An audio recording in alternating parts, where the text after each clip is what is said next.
হরে কৃষ্ণা, হরি বল। তো আজকে আমি মোহিনী একাদশীর মাহাত্ম্য কথা শ্রবণ করাবো। আপনারা অবশ্যই শুনবেন, কারণ যারা একাদশী পালন করতে অসমর্থ তারা এই মোহিনী একাদশীর যদি ব্রতকথা শ্রবণ করেন তাহলেও তাদের ফল লাভ হয় একাদশীর। কর্মপুরাণে বৈশাখ শুক্লপক্ষের মোহিনী একাদশীর ব্রত মাহাত্ম্য বর্ণনা করা হয়েছে। মহারাজ যুধিষ্ঠির বললেন, হে জনার্দন, বৈশাখ শুক্লপক্ষীয় একাদশীর কী নাম, কী ফল, কী বিধি, এ সকল কথা আমার নিকটে বর্ণনা করুন। উত্তরে ভগবান শ্রীকৃষ্ণ বললেন, হে ধর্মপুত্র, আপনি আমাকে যে প্রশ্ন করেছেন, পূর্বে শ্রী রামচন্দ্র বশিষ্ঠের কাছে এই একই প্রশ্ন করেছিলেন। তিনি জিজ্ঞাসা করেছিলেন, হে মুনিবর, আমি জনকনন্দিনী সীতার বিরহজনিত কারণে বহু দুঃখ পাচ্ছে, তাই একটি উত্তম ব্রতের কথা আমাকে বলুন, যার দ্বারা সর্ব পাপ ক্ষয় ও সর্ব দুঃখ বিনষ্ট হয়। এই কথা শুনে বশিষ্ঠ বললেন, হে রামচন্দ্র, তুমি উত্তম প্রশ্ন করেছ। যদিও তোমার নাম গ্রহণেই মানুষ পবিত্র হয়ে থাকে, তবুও লোকের মঙ্গলের জন্য তোমার কাছে সর্বশ্রেষ্ঠ ও পরম পবিত্র এই ব্রতের কথা বলছি। বৈশাখ মাসের শুক্লপক্ষিয়া একাদশী মোহিনী নামে প্রসিদ্ধা। এই ব্রত প্রভাবে মানুষের সকল পাপ, দুঃখ ও মোহজাল অচিরেই বিনষ্ট হয়। তাই মানুষের উচিত সকল পাপ ক্ষয়কারী এই সর্বদুঃখ বিনাশী এই একাদশী পালন করা। একাগ্রচিত্তে তার মহিমা তুমি শ্রবণ করো। এই কথা শ্রবণ মাত্রেই সমস্ত পাপ বিনষ্ট হয়। পবিত্র সরস্বতী নদীর তীরে ভদ্রাবতী নামে সুশোভনা নগরী ছিল। চন্দ্রবংশজাত ধৃতিমান নামে এক রাজা সেখানে রাজত্ব করতেন। সেই নগরীতেই ধনপাল নামে এক বৈশ্য বাস করতেন। তিনি ছিলেন পুণ্যকর্মা ও সমৃদ্ধশালী ব্যক্তি। তিনি নলকূপ, জলাশয়, উদ্যান, মঠ ও গৃহ ইত্যাদি নির্মাণ করে দিতেন। তিনি ছিলেন বিষ্ণুভক্তি পরায়ণ ও শান্ত প্রকৃতির মানুষ।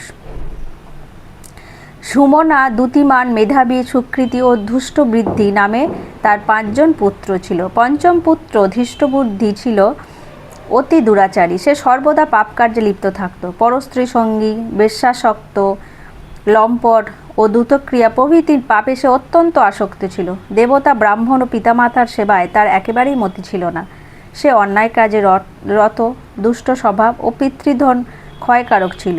সবসময় সে অভক্ষ ভক্ষণ ও সুরাপানে মত্ত থাকত। পিতা ধনপাল একদিন পথে চলছিলেন। হঠাৎ তিনি দেখতে পেলেন ধৃষ্টবুদ্ধি এক বেশ্যার গলায় হাত রেখে নিঃসংকোচে ঘুরে বেড়াচ্ছে। তার নির্লজ্জ পুত্রকে এইভাবে চৌরাস্তায় ভ্রমণ করতে দেখে তিনি অত্যন্ত মর্মাহত হলেন। এই কুস্বভাব দর্শনে ক্রুদ্ধ হয়ে তিনি তাকে গৃহ থেকে বের করে দিলেন। তার আত্মীয় স্বজন তাকে পরিত্যাগ করল।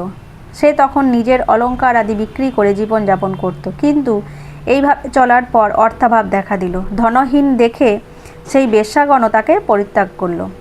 অন্ন বস্ত্রহীন ধৃষ্টবুদ্ধি ক্ষুধা তৃষ্ণায় অত্যন্ত কাতর হয়ে পড়ল। অবশেষে নিজের গ্রামে সে চুরি করতে লাগলো।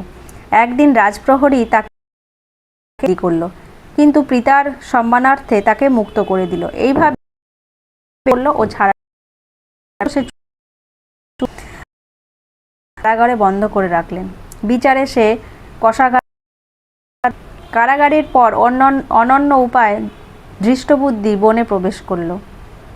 সেখানে সে পশু পাখি বধ করে তাদের মাংস ভক্ষণ করে অতি দুঃখে পাপময় জীবনযাপন করতে লাগলো। দুষ্কর্মের ফলে কেউ কখনো সুখী হতে পারে না।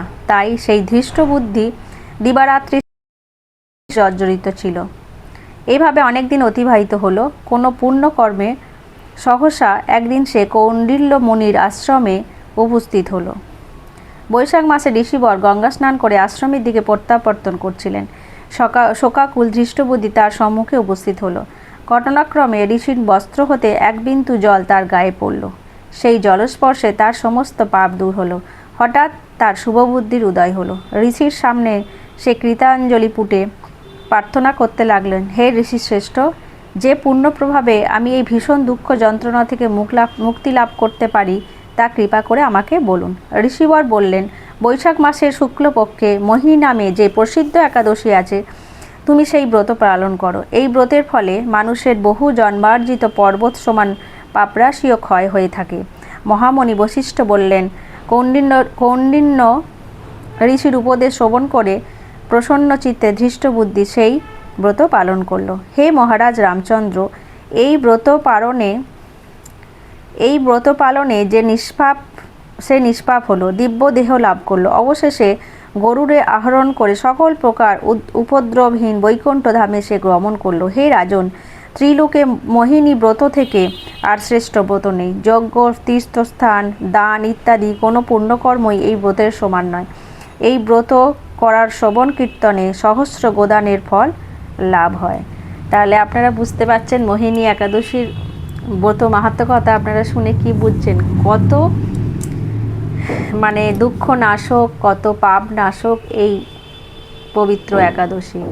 তাই এই ব্রত করা সবারই দরকার। আপনারা সবাই চেষ্টা করবেন একাদশী পালন করার, কারণ একাদশী পালন করলে আমাদের জীবনের আমরা তো পাপ করতেই থাকি কিছু না কিছু, তাহলে সব পাপ আমাদের বিনষ্ট হয়ে যাবে এবং আমরা বৈকুণ্ঠ ধামে যাত্রা করতে পারবো, সেই বিষ্ণুর চরণে আমরা যেতে পারবো। হরে কৃষ্ণা, হরি বল।